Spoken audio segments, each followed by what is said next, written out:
श्री स्वामी समर्थ. जय जय स्वामी समर्थ. स्वामींचं नाव घेऊन मी आजच्या ह्या नवीन व्हिडिओला सुरुवात करते. यंदा 6 मार्च 2026 म्हणजे शुक्रवारी आहे संकष्टी चतुर्थी. संकष्टी चतुर्थी ही भगवान श्री गणेशाला समर्पित एक अत्यंत शुभ तिथी मानली जाते. असे मानले जाते की या दिवशी भक्त बाप्पांची पूजा करतात, ज्यामुळे जीवनातील दुःख कमी होतात आणि आनंदाने समृद्धी मिळते. भक्त या दिवशी व्रत करतात. संकष्टी या शब्दाचा अर्थ दुःखाचा नाश करणारा असा होतो. म्हणूनच भक्त भगवान गणेशाला विशेष प्रार्थना करतात आणि त्यांच्या जीवनातील संकट दूर करण्याकरता प्रार्थना करतात. धार्मिक मान्यतानुसार देवी पार्वतीने प्रथम आपल्या पुत्र गणेशाच्या दीर्घायुष्यासाठी आणि कल्याणासाठी संकष्टी चतुर्थीचे व्रत केले होते. तेव्हापासून हे व्रत बालसुख, मानसिक शांती, यश आणि अडथळे दूर करण्यासाठी विशेषतः फलदायी मानले जाते. या दिवशी भगवान गणपतीची पूजा केल्याने घरातील नकारात्मक ऊर्जा दूर होते आणि कुटुंबात सुख शांती टिकून राहते. तसेच गणपती बाप्पांच्या कृपेने आपल्या सर्व इच्छा मनोकामना पूर्ण होतात. संकष्टीचे हे व्रत सूर्योदयापासून सुरू होते आणि चंद्र दर्शन झाल्यावरच पूर्ण होते. म्हणून चतुर्थीच्या दिवशी चंद्र पाहणे खूप महत्त्वाचे मानले जाते. चंद्र पाहिल्यानंतरच हे व्रत संपते व पूर्ण होते. आणि संकष्टी चतुर्थीच्या दिवशी चंद्रोदयाची जी वेळ आहे ती 9:12 असणार आहे. यावेळी चंद्राला आपल्याला जल अर्पण करायचं आहे आणि त्याची पूजा करून मग व्रत सोडायचं आहे. धार्मिकदृष्ट्या हा दिवस अतिशय महत्त्वाचा आणि पवित्र असल्यामुळे या दिवशी काही प्रभावी उपायांनी सेवा देखील केल्या जातात.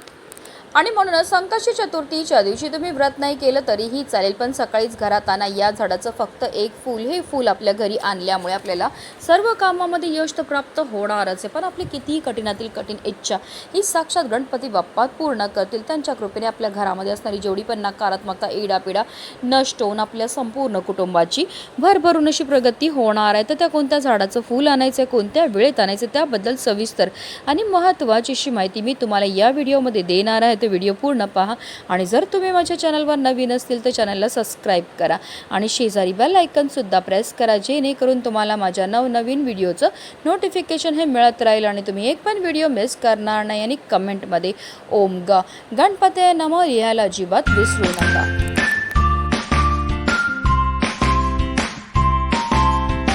संकष्टी चतुर्थीच्या दिवशी आपल्याला सकाळी ब्रह्ममुहूर्तावर उठायचं आणि अंथरुणामध्येच गणपती बाप्पांचं स्मरण करायचं आहे आणि दिवसाला सुरुवात ही करायची आणि त्यानंतर स्वच्छ स्नानही करायचे.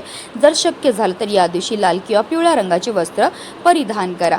त्यानंतर आपल्याला सर्वप्रथम देवघरामध्ये दिवा हा प्रज्वलित करून घ्यायचा आहे, कारण कोणतीही सेवा किंवा कोणताही उपाय जर आपण अग्नीच्या साक्षीने केला तर त्यामध्ये आपल्याला निश्चित सफलताही प्राप्त होत असते. त्यानंतर आपल्याला सूर्यदेवांना जल अर्पण करायचं आहे आणि आपल्याला विधिवत देवपूजाही करून घ्यायची आहे. जर तुमच्याकडे गणपती बाप्पांची मूर्ती असेल तर त्यांना तामनामध्ये घ्यायचं आहे आणि त्यांच्यावर आपल्याला जलाभिषेक किंवा पंचामृताने अभिषेक हा करायचा आहे. 11 पळी पाणी आपल्याला गणपती बाप्पांवर अर्पण करायचं. प्रत्येक पळी पाणी अर्पण करताना आपल्याला ओम गणपतये नमः या मंत्राचा जप हा करायचा आहे आणि त्यानंतर गणपती बाप्पांच्या मूर्तीला स्वच्छ पुसून पुन्हा त्यांच्या स्थानावर ठेवायचे. गणपती बाप्पांना हळद, कुंकू, अक्षदा, धूपदीप, अगरबत्ती दाखवून घ्यायची आहे.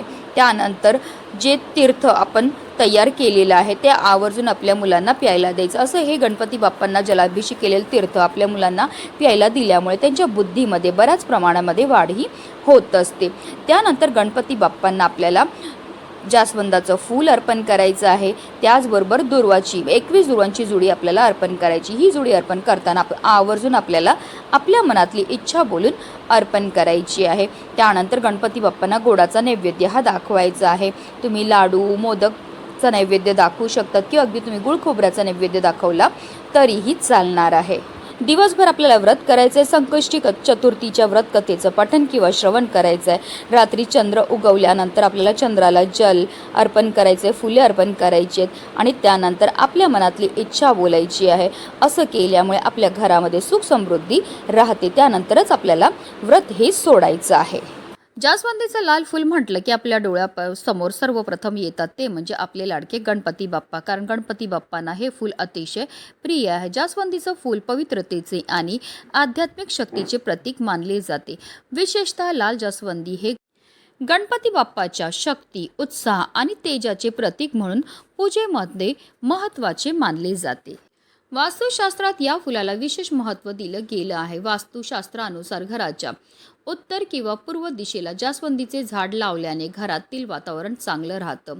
जास्वंदीच्या झाडामुळे घरामध्ये धनधान्याची कमतरता भासत नाही. धर्मशास्त्रातही जास्वंदीचं फूल शुभ मानलं गेलं आहे. हे फूल काली माता आणि श्री गणपतीला अर्पण केले जाते. जास्वंदीचे फूल सौभाग्याचे प्रतीक मानले जाते. शनिवारी श्री हनुमाला जास्वंदीचे फूल अर्पण करणे चांगले मानले जाते. सूर्यदेवाची उपासना करताना आवर्जून त्यामध्ये लाल जास्वंदीचं फूल वापरावं. असं केल्यामुळे आपल्या शरीरामध्ये सकारात्मकता येते. जर तुमच्या घरामध्ये नकारात्मकता असेल, पैसा टिकून राहत नसेल, कायम चिडचिड, भांडणं होत असेल, कलह होत असेल, तर आवर्जून हा जास्वंदीचा उपाय जो आहे तो आपल्याला करायचा आहे. म्हणूनच आपल्याला लाल जास्वंदीच्या झाडाचं एक फूल जे आहे ते सकाळीच आपल्या घरी घेऊन यायचं. हे फूल आपल्या घरी आणल्यानंतर आपल्याला गणपती बाप्पांना अर्पण करायचं आहे. आता आपल्याला 11 तांदळाचे दाणे घ्यायचेत. जे तांदळाचे दाणे आपण घेणार ते व्यवस्थित पाहून घ्यायचे. ते अखंड असावे, कुठेही तुटलेले, फुटलेले किंवा खराब झालेले नसावे. आता एक प्लेट घ्या. त्या प्लेटवर आपल्याला हे 11 तांदळाचे दाणे ठेवायचे आहेत आणि यावर थोडीशी हळद आणि कुंकू टाकून त्यांना लाल पिवळं करून घ्यायचं. अर्थात काय तर आपल्याला अक्षदा ह्या तयार करून घ्यायच्या आहेत. आता देवघरामध्ये बसून आपल्याला काही सेवा ह्या करायच्या. जेव्हा आपण सेवांबरोबर काही उपाय करतो तर आपल्याला केलेल्या उपायांचं अतिशीघ्र फळ हे प्राप्त व्हायला लागतं. आता या 11 तांदळाच्या दाण्यातला एक तांदळाचा दाणा आपल्या उजव्या हातामध्ये घ्यायचा आहे. देवघरामध्ये आसन घेऊन बसायचं आहे. ओम गण गणपते नमः या मंत्राचा जप करायचा. आपल्या मनातली इच्छा बोलायची आणि हा तांदळाचा दाणा जो आहे तो आपण जे लाल जास्वंदीचे फूल गणपती बाप्पांना अर्पण केलं आहे तिथे हे दाणा जो आहे अर्पण करून घ्यायचा. पुन्हा दुसरा तांदळाचा दाणा आपल्या उजव्या हातामध्ये घ्यायचा आहे. ओम गण गणपते नमः या मंत्राचं जप करायचं. आपल्या मनातली इच्छा व्यक्त करायची आणि हा तांदळाचा दाणा जो आहे तो आपल्याला त्या लाल जास्वंदीच्या फुलाजवळ अर्पण करायचं. अशा रीतीने आपल्याला 11 वेळा तांदळाचे दाणे आपल्या उजव्या हातामध्ये घ्यायचे. 11 वेळा आपल्याला ओम गण गणपते नमः या मंत्राचा जप करायचा. 11 वेळा आपल्या मनातली इच्छा व्यक्त करून हे तांदळाचे दाणे जे आहेत ते आपल्याला त्या लाल जास्वंदीच्या फुलाजवळ अर्पण करायचे आहेत.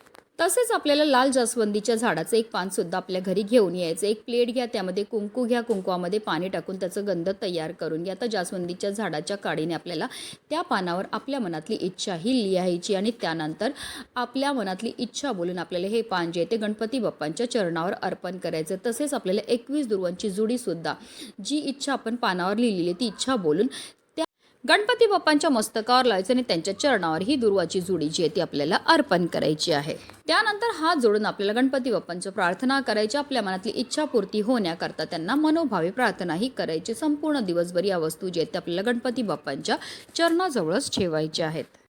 आता संध्याकाळी आपल्याला काय करायचं, जे इच्छा लिहिलेलं पान आहे तसेच 21 दुर्वांची जुडी आणि जे लाल जास्वंदीचं फूल आहे त्याला एका दोऱ्याने बांधून त्याची एक जुडी ही तयार करायची. तसेच 11 तांदळाचे दाणे जे आपण गणपती बाप्पांच्या चरणावर आपल्या मनातली इच्छा व्यक्त करून अर्पण केलेले ते सुद्धा आपल्याला तिकडनं उचलायचे आणि या सर्व वस्तू घेऊन जायच्यात आपल्याला आपल्या घराजवळ असणाऱ्या गणपती बाप्पांच्या मंदिरामध्ये. हा मंदिरामध्ये जाऊनच आपल्याला उपाय जो आहे तो करायचा. मंदिरामध्ये गेल्यावर सर्वप्रथम आपल्याला गणपती बाप्पांसमोर दिवा प्रज्वलित करून घ्यायचा आहे.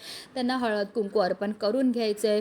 गोडाचा नैवेद्य घेऊन गेले असेल तर तो अर्पण करायचा आणि त्यानंतर जी इच्छा लिहिलेल्या पानाची दुर्वा आणि जास्वंदीच्या फुलाची जुडी आहे ती आपल्याला गणपती बाप्पांच्या मस्तकावर लावायची आणि आपल्या मनातली इच्छा व्यक्त करून त्यांच्या चरणावर अर्पण करायचे. तसेच 11 तांदळाचे दाणे सुद्धा आपल्याला आपल्या मनातली इच्छा व्यक्त करून गणपती बाप्पांच्या चरणावर अर्पण करायचे. संकष्टी चतुर्थीच्या दिवशी हा उपाय मंदिरामध्ये जाऊन करण्याला विशेष महत्त्व हे दिलं जातं. कारण संकष्टी चतुर्थीच्या दिवशी नेहमीच्या तुलनेत 1 सहस्त्रपटीने जास्त गणेश तत्व हे कार्यरत असतात आणि जेव्हा आपण हा उपाय मंदिरामध्ये जाऊन करतो तर त्यामुळे आपल्याला केलेल्या उपायाचं अतिशीघ्र फळ हे प्राप्त होत असतं. म्हणूनच व्हिडिओ जास्तीत जास्त लोकांपर्यंत शेअर करा जेणेकरून प्रत्येकाच्या आयुष्याचं कल्याण हो हीच मनामध्ये इच्छा.